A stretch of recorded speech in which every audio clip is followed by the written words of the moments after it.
Labas iš beveik įvykio vietos, iš vonios. Kažkaip nusprendžiau, kad čia steriliau negu kokioje virtuvėje ar salione daryti.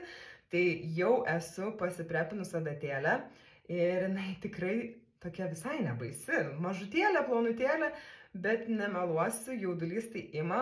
Nors visą dieną tai buvau atsipalaidavusi, šito buvau kobido masaže, čia toks ne į temą, bet šautautas esi apie save, esi savo apie save. Instagram'e galite pažiūrėti nuostabios rankos, atpalaidavo maksimaliai ir šiaip labai gražiai veidas toksai visas tonizuotas atrodo.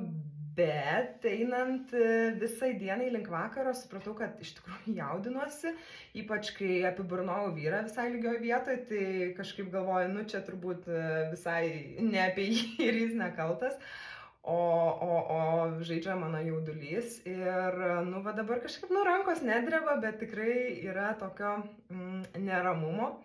Bet pasirinkau, žodžiu, vakare tai daryti prieš miegą, nes dar kartą pasiskaičiau, pasidomėjau, pasijutubinau, kad daugelis patirčių sako, kad susileidus ant tas pirmos 12 valandų labiausiai pykina, labiausiai negera būna ir rekomenduoja pabandyti tą laiką pramiegoti. Tai žiūrėsim, kaip tą naktelę seksis, ar nebus dar blogiau ir nebus sugadintas miegas. Nu, jeigu jau taip įvyks, tai gal kitą kartą kažkaip tai galima bus pasikoreguoti, nors sako, kad geriausia yra leistis tą pačią savaitės dieną, tą pačią valandą ir, žodžiu, ten per daug nevarijuoti, bet manau, jei tikrai jausios blogai, tai kitą kartą tiesiog galima nukelti į rytą ir tiek.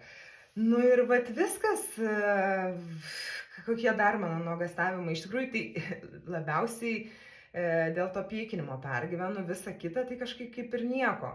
Man tas pykinimas tai primena labai tokį mano nėštumo pirmą trimestrą, kai siaubingai prastai jausdavausi ir ten naktim busdavau, vyras man ten persikus į lovą neždavo, kad nepykintų, o dabar ką persikų, tai negalėsiu valgyti, nenorėsiu valgyti, tai žodžiu, nežinau, pasižiūrėsim iš kaip bus, nieko nesu nusistačius iš anksto, bet tikrai labai pergyvenu dėl pykinimo. Nu va ir ką, žadėjau, kad parodysiu, kaip leidžiuosi, tai nežinau, jeigu kartais pagalvosiu, kad čia nesąmonė, tai ištrinsiu, bet bandau rodyti. Tai reikia daryti tai, galima į ranką, ten į žastą arba į koją, bet aš pasirinkau pilvą, tai apie 5 cm nuo bambos, maždaug čia tai pernykštė, būtų čia, pasidezinfekuoju. Nu va, tai dar švirkštą reikia pasiruošti, taip, atsisukam, kad pamatytume vienetuką. Nu, atrodo tai baugiai, kad tiek daug reikės susileisti, bet reikia gal per daug negalvoti, imti ir daryti. 3, 2, 1, važiuojam.